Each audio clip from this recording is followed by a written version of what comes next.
Think about your life for a second. Do you have a good job? Do you have a loving family? Were you able to achieve all the things you always dreamed of? If yes, then congratulations. You are being controlled. If you said that to me, I wouldn't believe it either, and would tell you to bother someone else. But after the events that happened to me, I don't know if my actions really are my actions anymore. You might have probably heard of out-of-body experiences. It doesn't happen to everyone, but those are the lucky ones, since they don't know the truth. Those that get to experience it mostly recall the same events. While sleeping, they were able to see their own body, and after a while, woke up and acted as if nothing happened.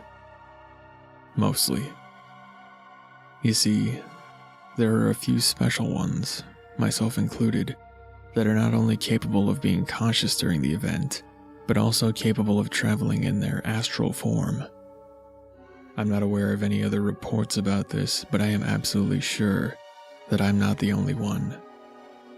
Because he told me. This had already happened to me before a couple of times, so I got accustomed to it. I could only look at myself and not much more. I couldn't move, nor could I speak. But the last time was different. The instant I realized I was out of my body, I was able to move. I was very surprised at this, because from what I read on the internet, this should never happen. But then I realized just how great of an opportunity this was to pass up. I explored my house by floating and passing through walls.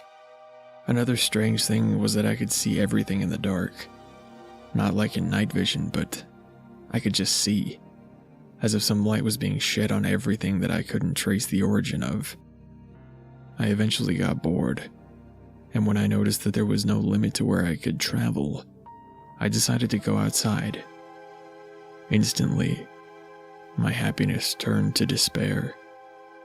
This world was nothing like my own.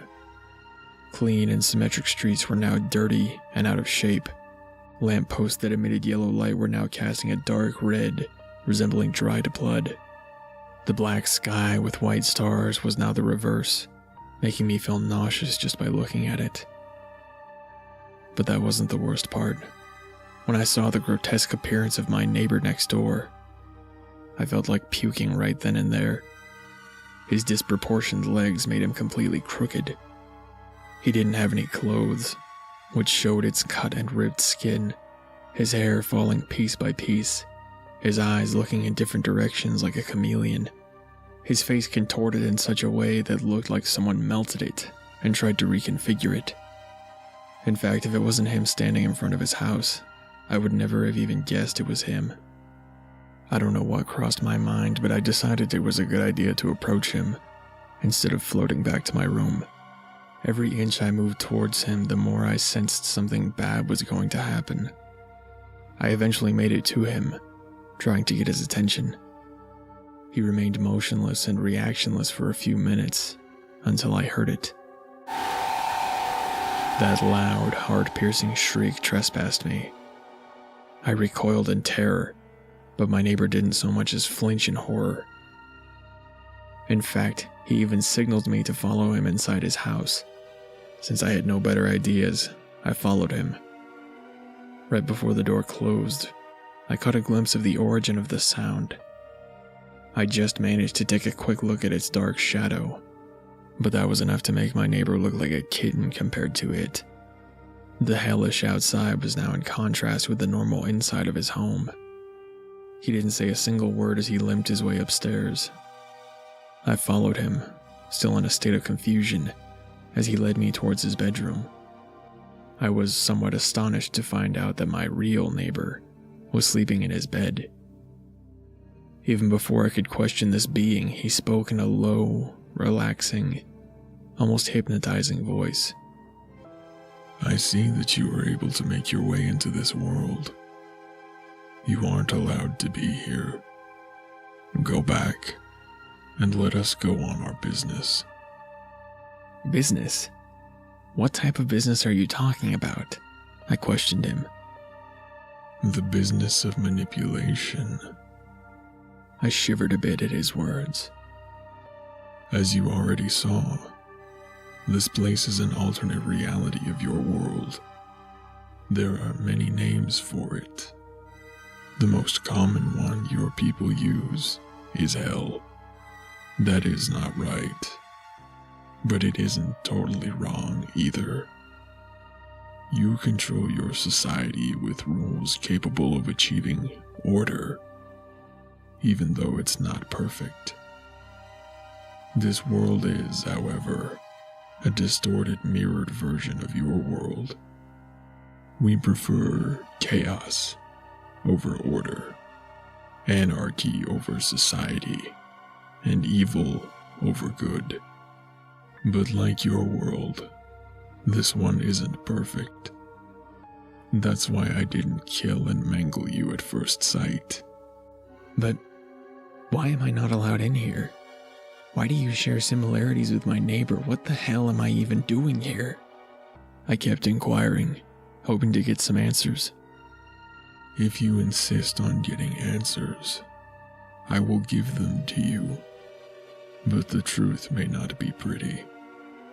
Our worlds, and everything in it, are connected. They are contrasting to keep the balance of the universe. I am the chaos counterpart of your neighbor. Everything is linked in life and death. I control almost every aspect of his life. The more evil I do here while he's sleeping, the more good he will do when I'm sleeping, and vice versa. The only reason the houses remain the same is because they are portals. We are the only ones capable of using them, but every now and then, a human with the same power appears and uses them.